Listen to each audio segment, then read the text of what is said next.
Bonjour Mathilde, Bonjour, c'est toi qui es derrière la caméra. Pour une fois que tu filmes, pour une fois C'est que tu vrai. fais quelque chose dans mes vidéos, c'est pas plus mal. c'est Hein. moi. Et pour vous, la bonne année, mes enfants, mes chers enfants, bienvenue en 2026. Et pour vous faire plaisir en cette nouvelle année, et pour me faire plaisir surtout, je vous ai concocté une magnifique Mercedes CLS. C'est parti.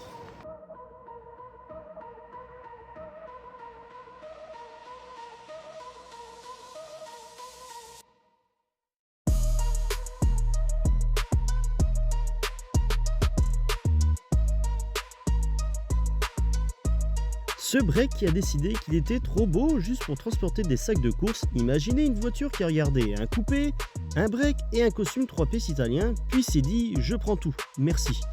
Le CLS Shooting Break, c'est un peu le mannequin du podium des breaks. Toit plongeant, ligne élancée, même garé, il a l'air d'être en retard pour un rendez-vous très chic. On dirait un break qui a fait un Erasmus à Milan et qui revient en disant oui, je transporte des bagages mais avec panache. Le côté pratique, mais classe, c'est qu'il a un grand coffre. Mais attention, pas un coffre pour transporter des sacs de ciment, non. Ici, on parle de valise en cuir, sac de sport design, chien premium avec passeport européen. Certains modèles avaient même un plancher en bois. Pas pour faire de bricolage, non, plutôt pour poser un panier de pique-nique gastronomique. À l'intérieur, l'ambiance salon lounge. Cuir partout, éclairage d'ambiance, le genre de tableau de bord qui te murmure « Mais du jazz, on va rouler de nuit ». Même les sièges te tutoient. Et sous le capot, des moteurs qui savent tout faire. Calme et confortable quand tu conduis tranquillement, beaucoup moins calme quand tu décides que cette voie d'insertion est trop courte. Bref, un break pour ceux qui veulent de la place mais refusent catégoriquement de renoncer au style. Je suis très excité parce que c'est une voiture que j'ai repérée il y a déjà bien longtemps, même à sa sortie. Je me suis dit, elle est incroyable. C'est une voiture avec une élégance folle. Pour moi, je vous le dis cash, c'est de mon avis. C'est le break le plus beau au monde de l'industrie automobile. Déjà, c'est une voiture très statutaire. Elle en impose, elle est large. Je crois qu'elle doit faire au moins 1m90. Je ne sais pas les mesures, je vais vous le mettre maintenant. Mais c'est vrai qu'elle a une gueule, elle a une prestance sur la route. C'est assez impressionnant. Bien évidemment, on est sur les designs Mercedes de l'époque. Donc celle-là, c'est une phase 1, elle est de 2013. Mercedes, c'est ça.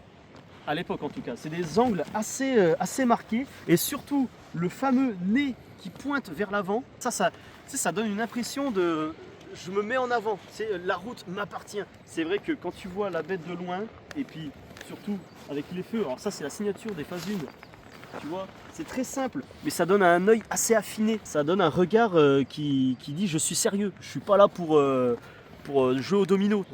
Excusez-nous, il fait -2, -3, c'est la panique. Voilà. On essaie de faire au mieux. Bon, voilà, j'ai le nez rouge, c'est pas grave. Le design à l'avant, c'est très connu. C'est Mercedes, ça change pas énormément, ça se différencie pas énormément des autres modèles de la marque. Ici, on est sur un pack AMG, donc on a les. Bon, là, c'est plein, c'est du plastique plein, mais. On a la décoration comme si c'était une vraie AMG, tu vois, avec des fausses entrées d'air.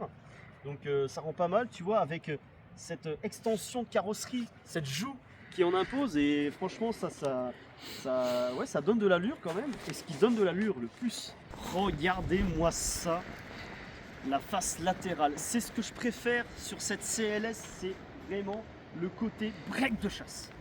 Break de chasse, pourquoi? Parce que, viens voir, ce pavillon qui descend très très bas vers l'arrière et surtout ce contour de vitre très fin parce qu'on a une ceinture de caisse très très haute. C'est pour ça en fait ça fait vraiment l'élégance de la voiture, ça veut tout dire.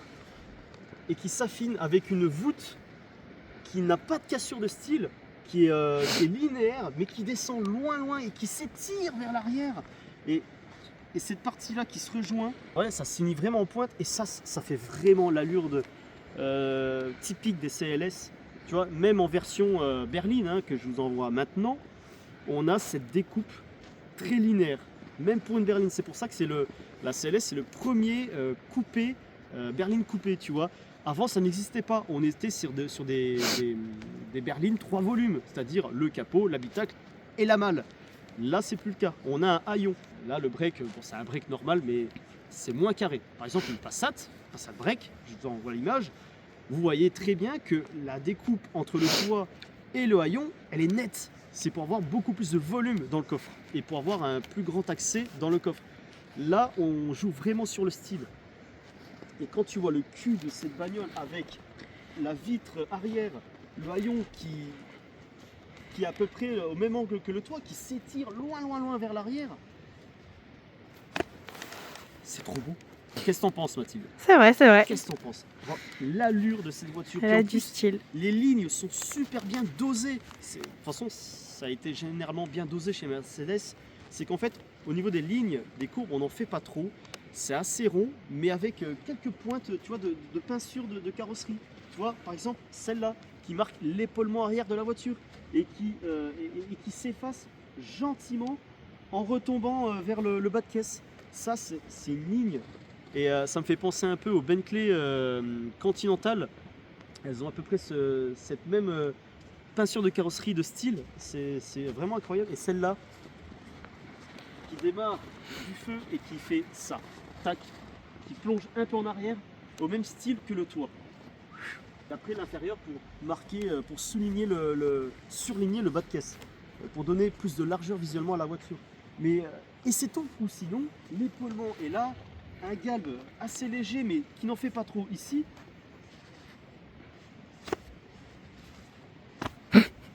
Que dire? Que dire de plus? Que dire de plus? L'arrière, c'est là où ça se différencie par rapport aux autres Mercedes, aux autres modèles de la marque.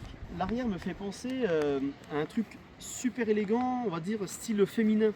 Par exemple, tu vois, il n'y a rien qui est brut comme à l'avant par exemple. Tu vois, à l'avant, comme je vous avais montré, tu as des angles assez marqués au niveau des feux, au niveau de la calandre, au niveau du capot. Là, tout est en finesse. Par exemple, la fameuse découpe de coffre, tu vois, qui suit le feu, qui lui-même est très élégant, sans cassure de cils, c'est tout en finesse. Et ça me fait penser un peu à un œil de femme, tu vois, un peu maquillé, très effilé. Et ça rajoute une élégance à la voiture. Ça se marie très bien avec le côté latéral. En bas, on n'en fait pas trop. Deux vrais pots d'échappement comme on aime. La petite barre en chrome que Mercedes aime tant, tu vois, pareil au-dessus pour rejoindre les deux feux. Et c'est tout. Puis tu vois, tu as le petit côté bateau sur toute la face latérale. C'est qu'en fait, un peu à l'image de ma 508 d'ailleurs, la partie la plus large, c'est ici, c'est au milieu. En fait, en vue de dessus, bon, j'ai pas de drone, hein, donc je peux pas filmer dessus, mais la voiture fait un peu comme une coque de bateau, tu vois, c'est un peu concave comme ça. Ça donne des volumes très intéressants à la voiture. À l'image de l'extérieur, oui, bon, l'endroit n'est pas idéal, mais c'est pas grave. Et en plus, c'est joli, il y a de la neige. C'est très beau. Bon. Regarde, regardez comme c'est beau. On habite vraiment dans une région plutôt pas mal. Hein. C'est très joli. Ah oui, t'aimes bien, hein? Oui. Ça prend panard, hein? Non, ça va. Oh, c'est étonnant. Aussi, la particularité du CLS, c'est à l'ouverture de porte déjà. Hein. On n'a pas de montant. Donc ça, au niveau élégance, on est vraiment pas mal. Et puis à l'image de l'élégance extérieure de la voiture, l'intérieur est raffiné comme je sais pas quoi. Regardez-moi ça. Regardez-moi l'élégance de cette bagnole. Avec l'extérieur, l'intérieur c'est celui qui a le plus vie. L'extérieur, vu qu'il y a pas mal de galbes, de courbes et compagnie, sans angle brut, l'extérieur a super bien vie. L'intérieur, bon, on sent les années passées, d'accord, hein. On est sur les anciens tableaux de bord, les anciens styles de Mercedes au niveau de l'intérieur, mais quand tu vois les détails, tu pètes un câble. Par exemple, bon, ça fait un peu bling bling, un peu voiture d'ancien président ou je sais pas quoi, mais l'horloge Mercedes, regarde, rapproche-toi Mathilde, tu vois, même ça n'a pas d'importance, mais pourquoi pas? Et puis les matériaux, regarde, c'est du véritable chrome, ça brille, c'est joli. Et quand tu achètes une voiture de ce standing-là, tu aimes bien avoir ce genre de petits détails. Regardez aussi, alors, on a une grande plaque de bois, et c'est du véritable bois. Je sais plus ce qu'il avait dit, la spécialité du bois. Ronce de noyer? Ouais, ronce de noyer. Oui, ça doit être ça, oui. Il me semble que c'est oui, du ronce ça. de noyer. Et ça bouge pas, ça bouge pas. L'assemblage Mercedes, c'est un truc de fou. Le tableau de bord, c'est du véritable cuir, c'est pas du plastique moussé ou je sais pas quoi. Non, c'est du vrai cuir, surpiqué comme il faut. C'est super agréable au toucher et à l'œil, surtout à l'œil parce que tu vas pas toucher sans arrêt le tableau de bord quand tu conduis, mais à l'œil c'est super agréable. Regarde, même le passage pour laisser passer l'airbag, il est serti de de surpiqûre, tu vois, c'est plutôt impressionnant. Le côté où ça a beaucoup plus de vie, c'est ça. L'instrumentation pour la radio, pour le téléphone, tu vois, tu as encore les vieux boutons comme à l'époque. Ok, ça vieillit. Les boutons sont pas vraiment très jolis visuellement. Après, on fait des efforts sur ça. On a des boutons en aluminium. C'est bien assemblé, c'est bien aligné, c'est bien fait. Même les gros boutons pour la ventilation. Tu vois, le bruit, ça fait quand même quali. Hein, voilà, ça te reste pas beaucoup dans les mains. Tu vois, c'est pas comme une Peugeot où ça pue. Oh mince, tu vois. Non, c'est chouette. Alors, je sais pas si là c'est du plastique moussé ou encore du cuir, hein, mais je pense que c'est du cuir parce que c'est un pack, hein, un pack spécial. Mais tu vois, même la boîte à gants est gainée de cuir moussé. Là aussi, toute la console centrale est gainée de cuir surpiqué. Et ça, ils aiment bien faire ça chez Mercedes. C'est pour commander l'écran, on a cette petite molette en aluminium avec le petit clic qui fait plaisir. Voilà, c'est pas un... Non, c'est très net. Et on a ce petit repose paume de main qui est plutôt sympathique pour être confortable en manipulant le bouton. Donc ça c'est chouette. Et là encore une fois on est gainé de bois, de véritables ronces de noyer, tu vois, avec les volets. Voilà, bon là on a quelques trucs sympathiques. Ah, voilà, tu vois, bon. Ça, elle a du vécu. Fait, elle a 260 000 km la voiture, hein, donc faut pas oublier. Et elle a plus de 10 ans d'âge. Alors, comment on ouvre ça là? Comment Ah oui, d'accord, on lève ça comme ça. On a pas mal de rangements. Mieux que dans ma 508. Incroyable. Hein. Après aussi, ce qui fait un peu daté dans ces voitures-là, c'est l'écran qui n'est pas tactile malheureusement. Voilà, avec une taille, on va dire, relativement petite, assez peu en avant. Tu vois, l'écran est enfoncé carrément dans le tableau de bord. Donc ça, c'est vraiment le point qui me dérange un peu dans cette CLS. C'est voilà, comment l'écran est foutu et tu vois un peu un format carré, tu vois, ça fait vieillot. Bon, mais quand tu vois la qualité et le dessin, tu vois, un peu comme une vague du tableau de bord, c'est plutôt chouette. Je vais rallumer les contreportes. Comme le reste du tableau de bord, on est sur des traitements vraiment haut de gamme, hein. On a du cuir moins moussé que sur tableau de bord en haut des contreportes, mais surpiqué toujours, c'est toujours agréable à l'œil. Voilà, après du cuir là, et on a même du plastique ou du cuir moussé en bas des contreportes, et ça c'est rare, hein. C'est vraiment il faut vraiment taper dans du haut de gamme pour avoir un truc quali en bas. Les rangements sont nombreux, on a encore un petit rappel du ronce de noyer sur les contreportes. Mercedes aime bien faire ça. Et puis Mercedes, ça c'est typiquement Mercedes, oui, j'ai du mal à parler, désolé. Bon, c'est le réglage des sièges directement depuis la porte et pas au niveau bas des sièges. Donc ça c'est plutôt agréable, tu sais ce que tu fais. Et après tu as tout, hein, ta mémoire de position, machin, tu connais, hein, voilà. Regardez-moi à l'intérieur, les sièges, voilà, full cuir, hein, et surtout, quand même assez moussé. Je me suis mis à ma position, je suis à 1m65. Après, il n'y a pas autant de place que par exemple dans ma 508, mais tu peux voyager confortablement. Le conducteur, enfin le propriétaire, fait pas loin de 2 mètres. Il est reculé à fond. Tu t'es installé à l'arrière, Mathilde, et tu as eu de la place. J'avais de la place quand même, ouais. Et le truc le plus intéressant, surtout pour les grandes personnes, pas comme moi, quand on voit l'extérieur, on a une découpe très coupée qui descend très très bas vers le sol à l'arrière. Et finalement, la place que j'ai, parce que on est sur un ciel de toit vraiment très creusé dans la carrosserie. Donc en fait, on n'est pas dans une cage à poules, quoi. Je vais essayer d'imiter quelqu'un qui fait, allez, 1m80. Tu vois, je suis comme ça. J'ai encore de la place. Et ça, c'est plutôt intéressant. Alors après, à l'arrière, on a quoi? Pardon, parce que je suis content. Et quand je suis content, je rote. Il y en a qui vomissent et il y en a qui rotent. Prise 12 volts, mais tu vois, on n'a pas beaucoup de... Je sais pas si c'est en option. Tu vois, par exemple, la clim Bizone à l'arrière aussi.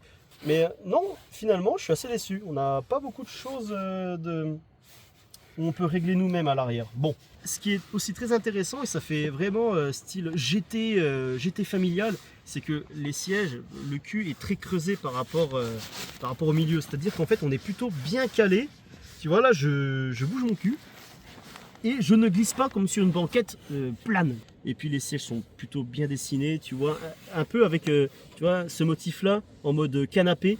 C'est plutôt intéressant. De toute façon, Mathilde, tu as été bien à l'arrière, hein, tu t'es installé. Et... Oui, oui, c'est confortable. Voilà. Même tu vois, regarde, même ici, c'est en cuir, je pense. On a un petit rangement, on a... Bon, voilà, Voilà. parfait. Pour les gobelets, c'est parfait, c'est formidable. Même au niveau de l'espace au coude, j'ai de l'espace au coude. Moi, je suis pas non plus engoncé. Alors après, je dis pas, faut pas mettre une personne au milieu parce que bon, à mon avis, après, bon, le passage du tunnel de servitude qui est ici, qui est imposant quand même, c'est chiant pour passer, tu vois, faut bien lever la jambe. Après, une fois que tu es au milieu, tu t'en fous parce que tu n'as jamais les pieds joints quand tu t'installes dans une bagnole. Forcément, c'est, on va dire, une place de secours hein, quand tu transportes tes 5 passagers, c'est une place de secours. Mais tu peux quand même faire des bornes avec sans trop de soucis. Et puis tu as surtout une belle vision sur le tableau de bord. Voilà, là tu as ça devant toi et là tu apprécies. Surtout la voiture qui est ici. Même le traitement pour les contreportes à l'arrière, on est sur du cuir pareil, surpiqué. Encore une fois, le rappel du ronce de noyer, du véritable. Hein. Et puis même les contreportes arrière inférieures sont moussées. Pourtant, on s'en fout parce qu'on touche peu à cet endroit-là. Bon, uniquement pour attraper des choses ici. Mais c'est le côté luxueux du véhicule. Hein. On fait des choses, on s'en fout complètement, mais on fait les choses bien. Par exemple, alors ça c'est incroyable que ce soit à l'avant ou à l'arrière. Ça rappelle un peu les anciennes Mercedes haut de gamme, genre les classes S de 1960 et compagnie. Ça sert à rien, mais c'est joli. Et tu vois, quand tu rentres, en fait, tu vois ça parce que ça brille. C'est ça. C'est un cache je ne sais pas quoi, mais c'est un cache en aluminium véritable. Parce que d'habitude, on cache ça avec du plastique, tu vois, c'est un truc un peu dégueulasse. On a ça. Ça sert à rien, mais c'est beau. Alors après, oui, je sais, ça fait toujours peur qu'on n'a pas de montant, que quand c'est gelé, bah, surtout quand tu veux ouvrir la portière, ça reste coincé. Tu vois, ça ne veut pas descendre. Donc en fait, tu forces comme un malade et ça pète la vitre à ce niveau-là. Je ne sais pas si ça a été les maladies sur ces voitures-là, mais il y a certaines voitures, par exemple comme la Citroën C6, où elles ont souvent eu ça.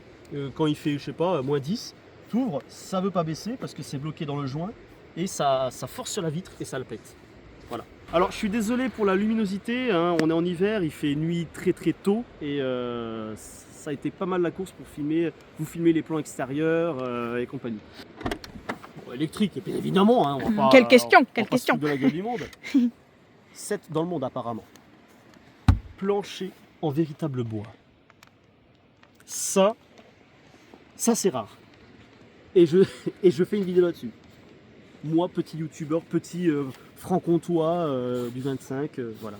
Qu'est-ce que t'en penses, Mathilde, du style de ce plancher? Ça rajoute quelque chose. Ça rajoute vraiment quelque chose. Alors attention, parce que c'est beau quand c'est neuf, mais voilà, il y a des rayures, ça se raye hein, comme tout. Hein. Ça se raye facilement, Ça se forcément. raye facilement. En utilisant. Mais quand c'est neuf, mais putain, comme ça doit être joli. Oh. Et puis en plus, tu as des rails en aluminium. Ça fait penser à quoi ce genre de style? Comme sur les bateaux, tu sais, les bateaux italiens, les beaux bateaux italiens. Tu sais, t'as l'arrière du bateau, c'est en bois, puis t'as ce genre de stries, enfin de rails. Et c'est vachement joli. La contenance du coffre, c'est, je ne sais plus, mais je vais vous le mettre là. Voilà. Et comme je vous le disais, la découpe de Mercedes, le style de Mercedes fait que on a une découpe très avancée vers le milieu. En fait, on n'a pas beaucoup de méplats.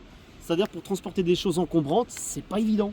Mais ou sinon, pour le reste, le volume du coffre au total, merci, il n'est pas si dégueu. Si ça s'ouvre automatiquement, ça se ferme automatiquement. Ça c'est bon. Je sais pas si on peut ouvrir comme ça. Non, parce que dans la classe on pouvait. Bon, là, je suis vraiment un con là qui essaie de faire quelque chose. Essaie de récupérer un chat sur la voiture. Dégage de là, putain. En tout cas, dites-moi ce que vous en pensez, mais j'adore J'adore cette voiture. Vas-y, refilme le côté latéral parce que moi j'adore. Contemple toute la longueur de la voiture. Elle fait 4,96 m de long. C'est un paquebot. Mais pour une fois, les paquebots, c'est beau. Voilà. On est équipé en finition AMG. Les jantes, ça doit être du 18 pouces. Le propriétaire m'a dit que ça freinait bien. Bah tu m'étonnes, quand je vois ça, on est sur du, je sais plus combien il a dit, 340 mm de disque, percé ventilé. Donc pour freiner une voiture de 1 tonne 9, presque 2 tonnes, autant mon poids après les fêtes de fin d'année, et ben ça freine vachement bien quoi. Ah oui aussi, parce qu'on avait remarqué ça en off. C'est la largeur des boudins. Sont un peu énormes. Déjà rien qu'à l'avant, parce qu'on est sur deux tailles différentes de boudins. On est sur du 255 à l'avant. Déjà 255 c'est beau. Alors à l'arrière, voilà, 285 à l'arrière. C'est un 4x4 sans être un 4x4. Je sais pas si vous voyez, mais bah regarde, surtout au niveau des traces. Regarde les traces. C'est un truc de fou, hein. Coucou. Je pense que j'ai plus trop de choses à vous dire, parce qu'en fait j'ai tellement de choses à vous dire, tellement que je suis excité d'être là, d'être devant cette voiture. Une voiture que j'admire depuis ses débuts en 2004, parce que la CLS est apparue en 2004. C'est la première déclinaison coupée 5 portes. Et suite à ça vient la concurrence qui a copié Mercedes, par exemple comme BMW avec sa M6 ou série 6, grand coupé, avec Audi, son A7, voilà. Et voilà, tout le monde a suivi Mercedes, ce style-là. Et bah, ça change des breaks carrés, quoi, fait pour transporter beaucoup de choses. Comme à l'ancienne, le frein à main, c'est la petite pédale ici. On appuie, voilà, tout à gauche.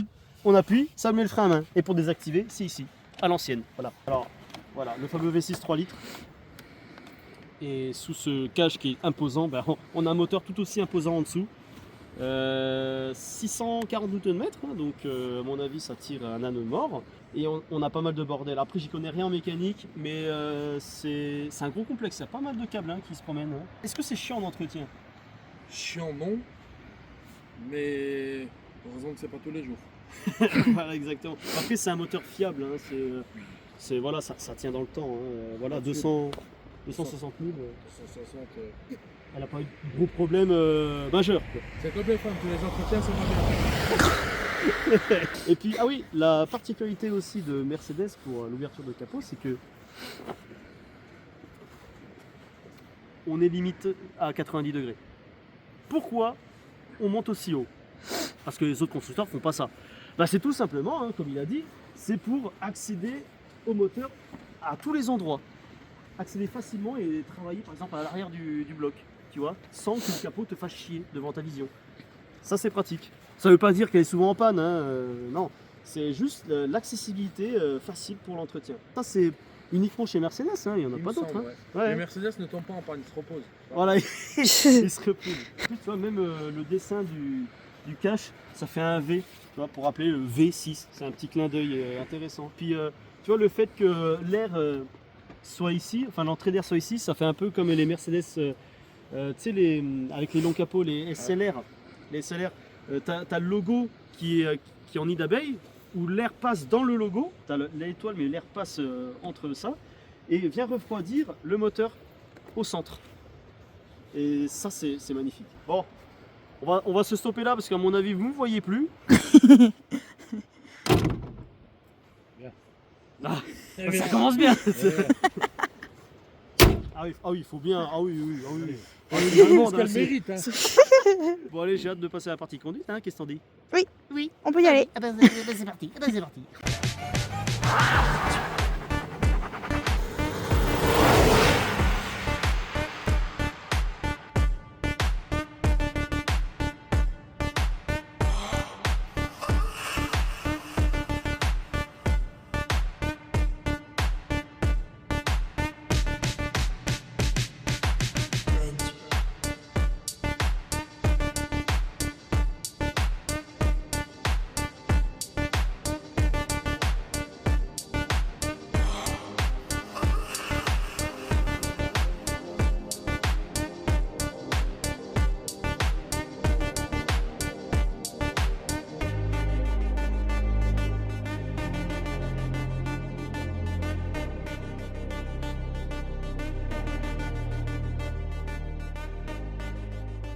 Les enfants, bienvenue dans une partie conduite fort sympathique parce que voilà, on est encore en présence de la CLS Shooting Brake. Donc on est sur un V6 3 litres, hein, comme tu disais, de 265 chevaux, 640 Nm de couple, et on ne se ressent pas le poids, par exemple, qu'on peut tracter, parce que tu as pris cette voiture justement pour tracter pas mal de choses. Au total, on tracte à peu près jusqu'à 5 tonnes avec. 5 tonnes. Et 5 tonnes, tu ressens un peu le... Tu sens un petit peu, c'est un peu bas, c'est pour ça que... Ouais, voilà. Mais t'as pas l'impression que le moteur il force, quoi. Non, ça c'est incroyable. pas du tout.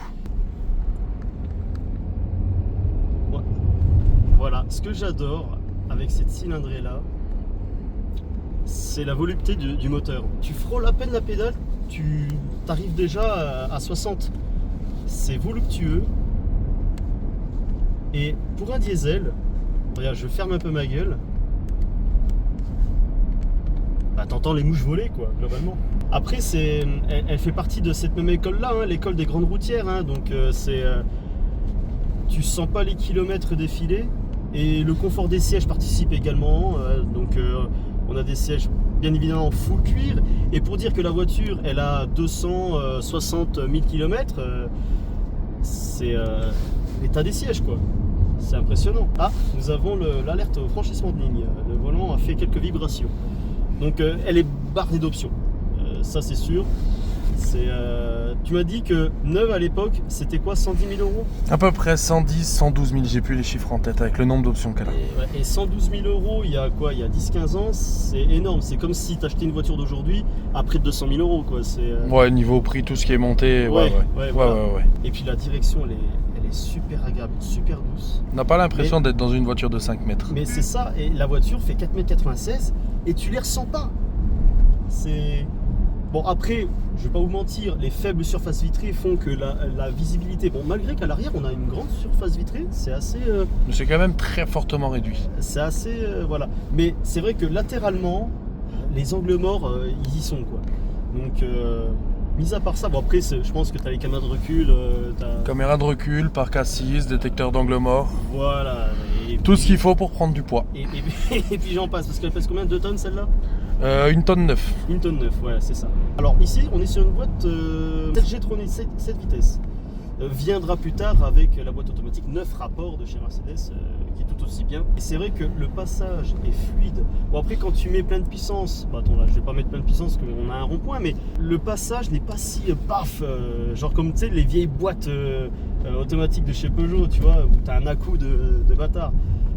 Là c'est assez fluide et c'est agréable. La direction elle est... Puis même le toucher au volant, le volant est agréable, il est en full cuir, bien entretenu. Bon, il est brillant certes parce qu'il a connu pas mal de mains, mais puis il est beau. De toute façon, Mercedes ils ont toujours fait des beaux volants, hein, je sais pas ce que vous en pensez. Non, pas d'accord. Ah ouais, pas d'accord. Non, pas d'accord.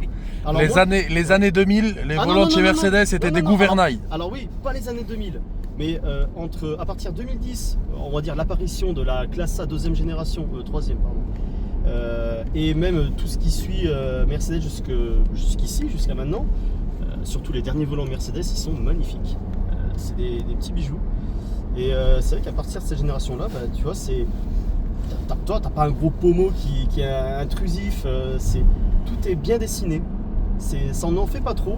Et c'est assez classe. Bon là je fais gaffe parce qu'il fait actuellement moins 3,5, les routes sont partiellement gelées. Ah, c'est la canicule. C'est la canicule dans le sens négatif. Alors elle est bien optionnée mais c'est pas la full option. On n'a pas 4 roues motrices, on n'a pas par exemple le toit panoramique. Pas de siège chauffant à l'arrière, pas de vision nocturne. Pas de vision nocturne parce que oui, vision nocturne, en 2013 c'est déjà pas mal, mais Mercedes avait fait ça encore sur l'ancienne classe S début année 2000. C'est ça. Ils ont intégré la vision nocturne donc c'était une première. De toute façon Mercedes ils ont toujours fait des trucs en avant-première, quoi. C'est des technologies très avancées. C'est ça. C'est plutôt impressionnant. Vu que c'est un diesel, bah, tu peux faire selon tes modes de conduite, mais 1000 bornes on va dire à peu près. Le record que j'ai fait avec celle-là sur autoroute, c'était 5 litres 3. J'ai fait 1100 km. Ouais voilà, 1100 km, 5 litres 3, sachant que c'est une voiture qui fait pas loin de 2 tonnes.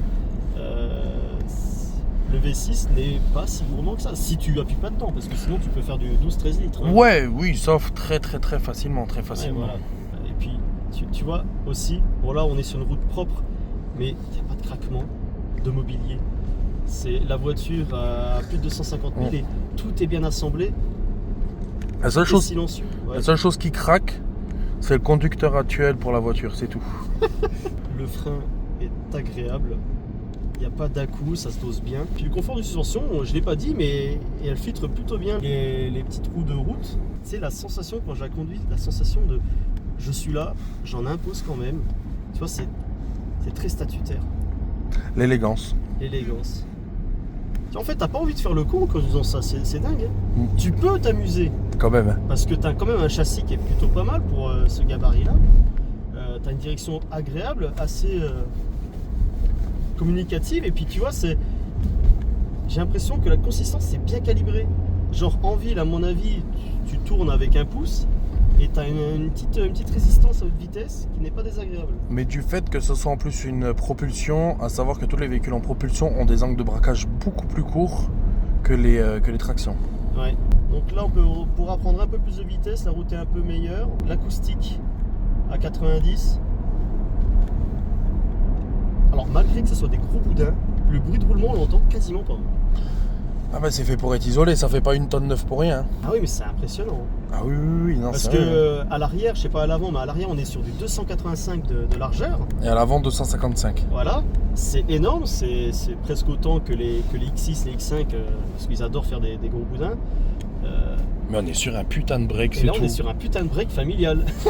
Et le couple, j'appuie à peine, la voiture avance facilement. Ah, c'est pas mal. On prend 100 tours, même pas 200 tours. T'es déjà lancé. Ah oui, non, c'est pas mal. Hein. T'es déjà lancé. Regarde. J'ai pris 200 tours et je suis à 80. De passer de 60 à 80.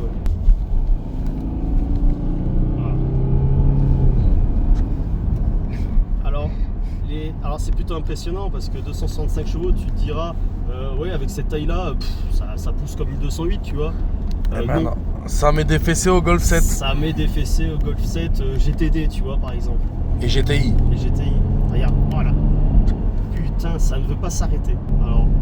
Alors comme toutes les boîtes automatiques, bon, surtout ceux de l'époque, on a 1 ou 2 secondes de latence pour les reprises quand tu es en mode confort. Hein, tu vois, par exemple, voilà, là je suis à 2000 tours, je suis à 80 km/h, je décide soudainement de doubler un camion. Là, ça a bien réagi. 1 seconde.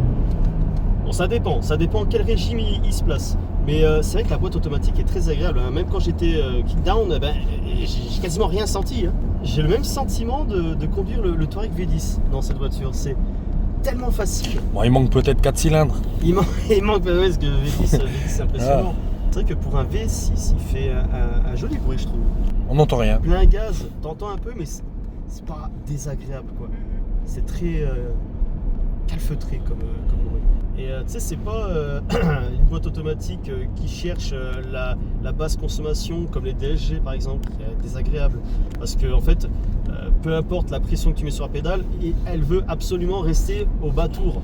Que celle-là, tu vois, dès que tu appuies un peu, elle ronchonne pas, tu lui en demandes, elle comprend, paf, et elle rétrograde. Après, ce qu'il faut dire aussi, c'est que les V6 chez Mercedes, ils ont beaucoup le couple à bas régime. Oui. Ce qui fait que, en fait, par exemple, tu vas être dans une montée en mode manuel, tu vas rouler à 1500 tours ou même 1003, 1002, elle va les tenir. Et c'est ça qui est impressionnant. Quand les autres voitures, et là, regarde, t'es en ville, t'es à 1000 tours. Oui. Je suis à 1000 tours. Là, t'as beau transporter. Et là, elle passe. Ouais, c'est ça. Regarde, 1000 tours, tu vois, 1000 tours et elle. Et voilà. Tu vois, je demande un petit peu de pression. Elle ronchonne pas, elle dit pas non, je veux rester en mode éco. Elle est intelligente cette boîte, elle sait bien réfléchir. Moi j'aime bien quand ça réfléchit bien. Ah, tu t'es mis en mode sport, ouais, ES. C'est bon? Vas-y. Oh Merde! J'ai l'impression qu'on a gagné quelques chevaux, dit. Ah ouais, comme ça réagit beaucoup plus vite. Ah ouais, ah non, ça change. Ah non, ça change. Ah, parce que d'habitude sur la plupart des voitures que j'ai essayé, tu sais, je passe en mode sport et tu vois un petit truc en plus. C'est le petit truc en plus. Mais là, là on a un gros truc en plus. C'est bien évidemment la gestion des rapports change. Et il rétrograde beaucoup plus vite.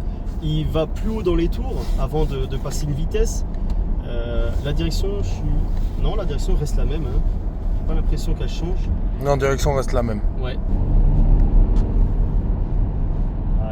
Manquerait plus qu'un petit bruit un peu sympathique quand tu passes en mode sport. Non, là, là tu sens le souffle du moteur. Le truc c'est que en fait c'est trop, c'est bien mais c'est trop silencieux. C'est ça. Ben après, c'est ce qu'on cherche dans ce genre de voiture. C'est ça. On va refaire un petit kick-down parce que c'est sympa quand même. Tu vois, en fait, tu peux conduire autant doucement et c'est très agréable que si t'es un peu pressé, tu fais ça.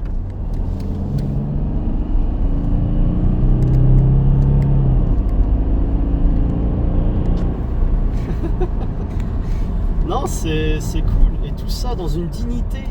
Tu sais, c'est l'insolence douce, mais tu sais que tu peux bouffer pas mal de personnes.